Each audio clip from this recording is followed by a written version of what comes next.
ஆமா அழுக்கா இருப்போம், கருப்பா கலையா இருப்போம், ஒன்ன உசுரா இருப்போம். புள்ளிங்கோ இருக்காங்க என்னோட இல்லாம யாருக்கும் தவளுண்டு நீ இல்ல தவளத்தாவே நில்லையே ஆளு நண்பானி நெஞ்சுக்குள்ள குடியிருக்கும்.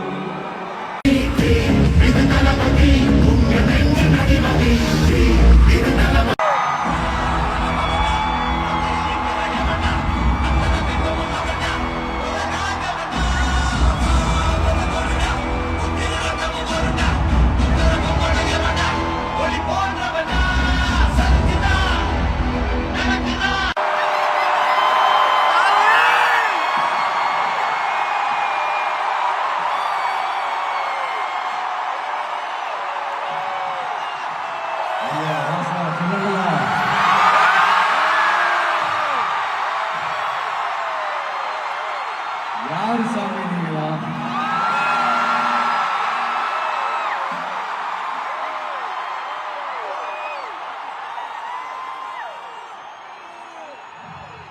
என் நெஞ்சில் குடியிருக்கும்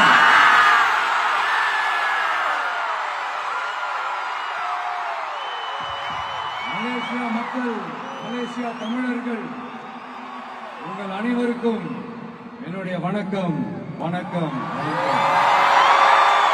அதுலயும் குறிப்பா சொல்லணும்னா, இலங்கைக்கு அடுத்தபடியா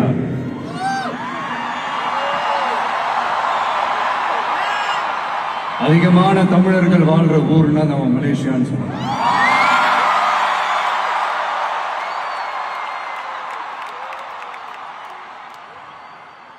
நம்ம தமிழர்கள் தான் உலகத்துல எந்த நாட்டுக்கு போனாலும் அவங்க சொந்த நாடாவே நினைச்சு உழைக்க ஆரம்பிச்சிருவாங்களே. அப்படிதான் நீங்க பாத்தீங்கன்னா இந்த மலை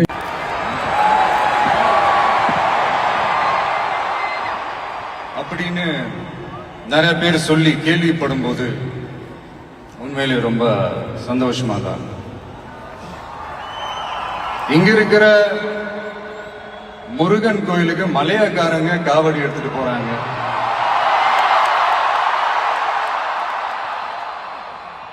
இங்க இருக்கிற சைனாக்காரங்க ரொம்ப அழகா தமிழ் பேசுறாங்க. அப்படி நம்மளுடைய தமிழ, நம்ம மொழிய, நம்ம கலாச்சாரத்தை, நம்ம பண்பாட்டை இன்னும் உயிரோட வச்சிருக்கிற நம்ம மலேசியா தமிழர்களுக்கு இந்த நேரத்தில் என்னுடைய நன்றியை தெரிவிச்சுக்கிறேன். அது மட்டும் இல்ல, இத்தனை வருஷமா நீங்க தமிழ் சினிமாவுக்கு கொடுத்திருக்கிற அந்த ஆதரவு கொஞ்சம் நெஞ்ச ஆதரவு இல்லைங்க, மிகப்பெரிய ஆதரவு. இந்த ஓவர்சீஸ் பிசினஸ்ல எல்லாம் நிறைய நாடுகள் இருக்கு.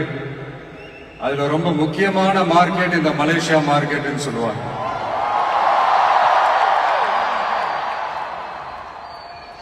நம்ம நண்பர் அஜித் நடிச்ச பில்லான்னு சொல்லலாம்.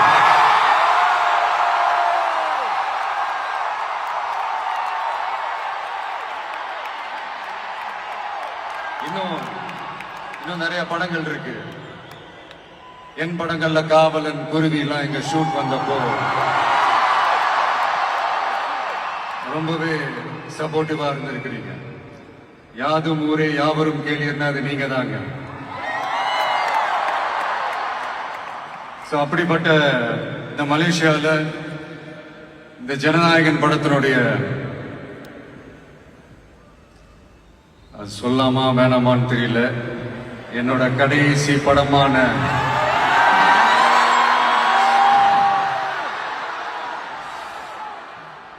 I know it's a little painful, right?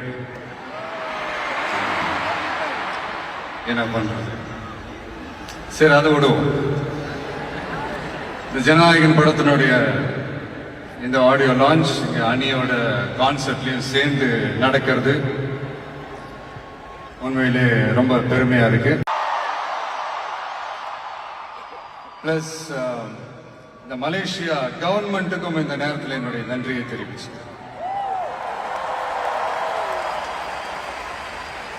Tamil cinema ஆரம்பிச்சு எவ்வளவோ வருஷங்கள் ஆச்சு. அவ்வளவு வருஷங்கள்ல நம்ம தமிழ் மக்களுடைய அந்த சந்தோஷத்துல, துக்கத்துல, கொண்டாட்டத்துல, குடும்பத்துல, ஆன்மீகத்துல, உழைப்புல, அரசியல்னு சொல்லி எல்லாத்துலயுமே நம்ம தமிழ் சினிமா அப்படியே கலந்து ஊறி போய் இருக்கு. அப்படிப்பட்ட இந்த தமிழ் சினிமாவில் நானும் ஒரு சின்னதா ஒரு புள்ளியா இருந்திருக்கேன் நினைச்சு பார்க்கும்போது உண்மையிலேயே சந்தோஷமா தான், ப்ரௌடா தான் ஃபீல் பண்றேன். சினிமா விட்டு ஏன் போறீங்க அப்படின்ட்டு நிறைய பேர் கேட்கிறாங்க. சினிமான்றது ஒரு மிகப்பெரிய ஒரு கடல். அதுல ஒரு கரையோரமா ஒரு சின்னதா ஒரு மணல் வீடு கட்டணும்னு தான் நான் ஆசைப்பட்டேன். பட் அதே ஒரு மாளிகையா மாத்தி தந்தது நீங்க எல்லாரும் தான், என் ரசிகர்களாகிய நீங்க எல்லாரும் தான்.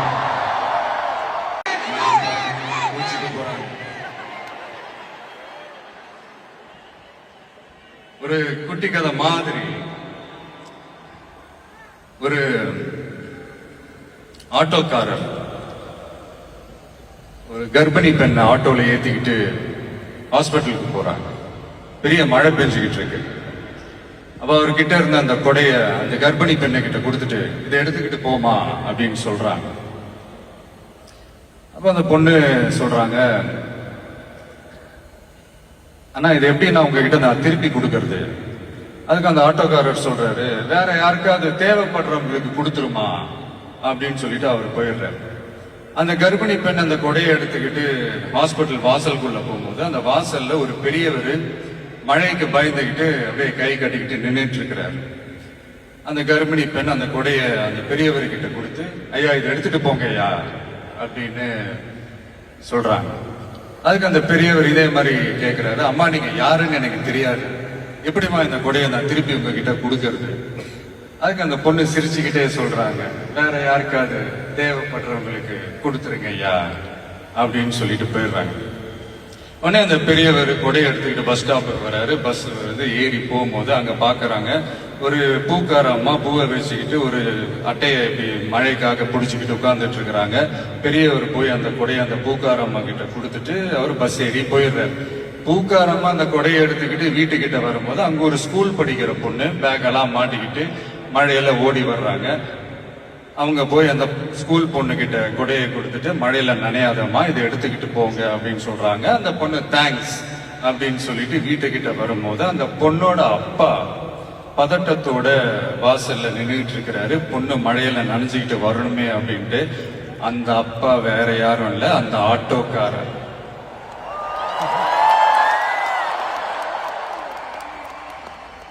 அந்த குடை அவர் கொடுத்த குடை. So the moral of the story is,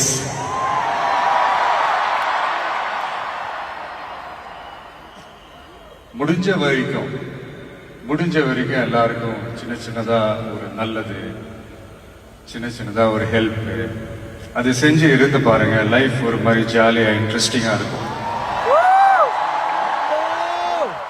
ஒரு ஃபேமஸ் சேயிங் ஒண்ணு இருக்கு, வெள்ளத்துல தவிக்கிற ஒருத்தருக்கு நீங்க படகு கொடுத்தீங்கன்னா பாலைவனத்துல நீங்க தவிக்கிறப்போ அது ஒட்டகமா வந்து நிற்கும். இப்ப யாராவது உங்களுக்கு ஏதாவது கெடுதல் செஞ்சுட்டாங்கன்னு வைங்களேன், அது நீங்க பழி வாங்கிட்டீங்கன்னு வைங்களேன், அந்த நாள் முழுக்க நீங்க சம மகிழ்ச்சியா இருப்பீங்க. எப்படி பார்த்தல எப்படி பழி வாங்கினேன். ஆனா அதே மனுஷனை மன்னிச்சு விட்டு பாருங்க, வாழ்நாள் முழுக்க நிம்மதியா இருப்பீங்க. அதனால யாரையும் கஷ்டப்படுத்துறதுக்கோ, யாரையும் அவமானப்படுத்துறதுக்கோ, யாரையும் பழி வாங்குறதுக்கோ இல்லைங்க இந்த வாழ்க்கை. நான் முடிஞ்ச வரைக்கும் முன்னாடியே சொன்ன மாதிரி சின்ன சின்னதா ஒரு நல்லது, ஒரு சின்ன சின்னதா ஹெல்ப் இது செஞ்சு பாருங்களேன். எங்கேயோ ஒரு இடத்துல ஃபியூச்சர்ல உங்களுக்கு இது கை கொடுக்கும் அப்படின்னு நான் நம்புறேன். பிடிச்சிருந்தா எடுத்துக்கங்க, இல்லைன்னா விட்டுருங்க. Free advice. இப்போ இந்த event, the hero of this ஈவெண்ட்டுக்கு வருவோம், மிஸ்டர் அனிருத். அவருக்கு நான் ஒரு பேர் வைக்கலான்னு இருக்கேன். MTS. Anybody?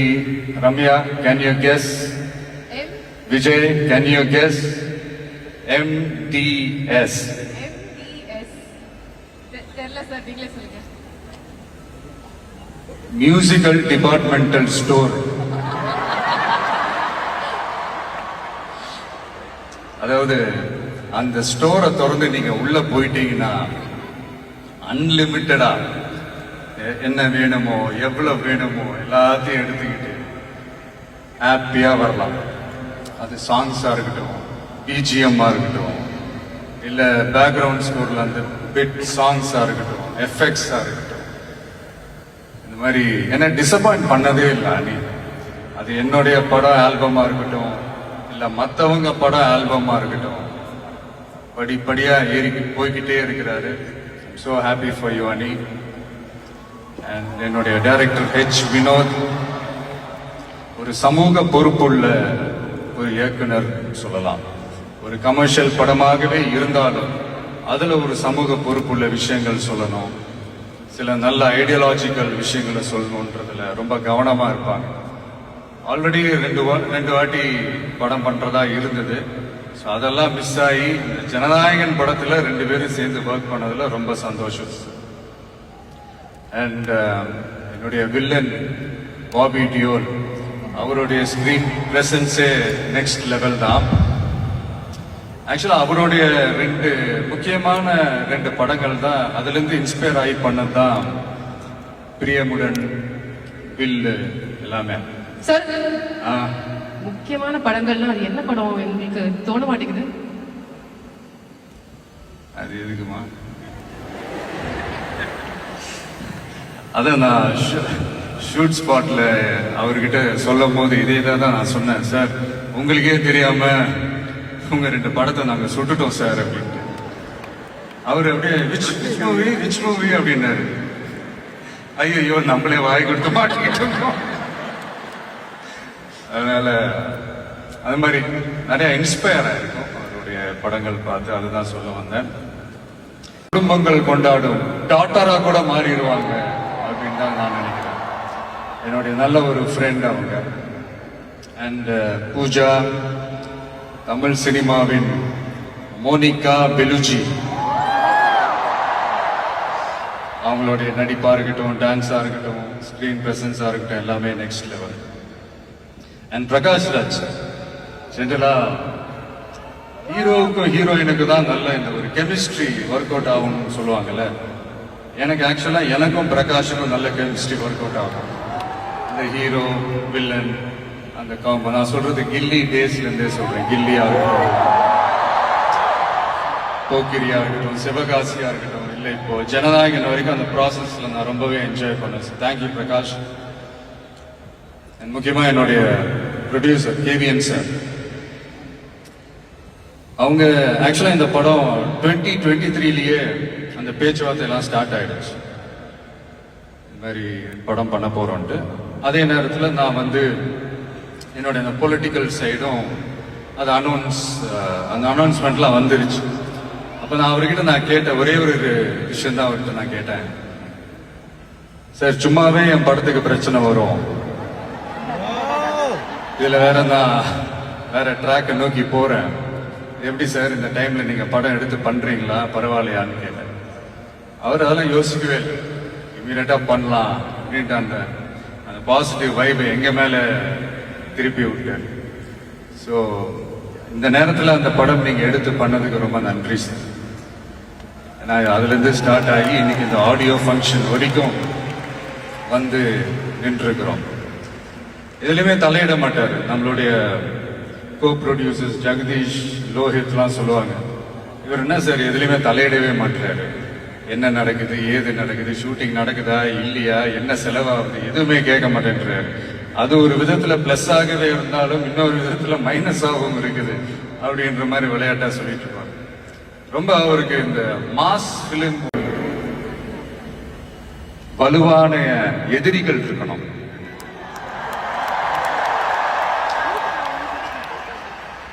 சும்மா வர்றவங்க போறவங்களால ஏத்துட்டு இருக்க முடியாது இல்லையா.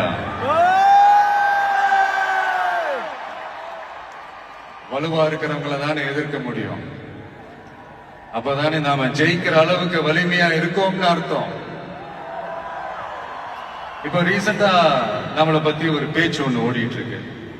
விஜய் என்ன தனியா வருவாரா அணியா வருவாரா அப்படின்னு.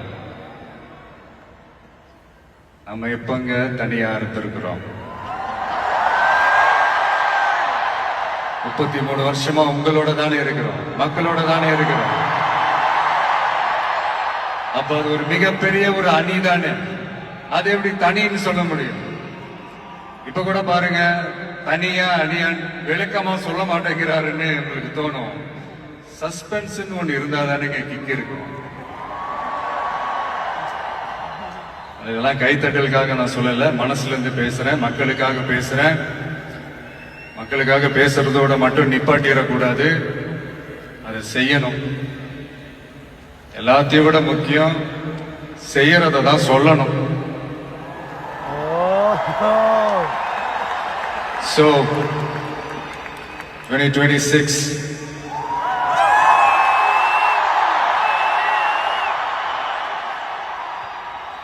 history repeats itself.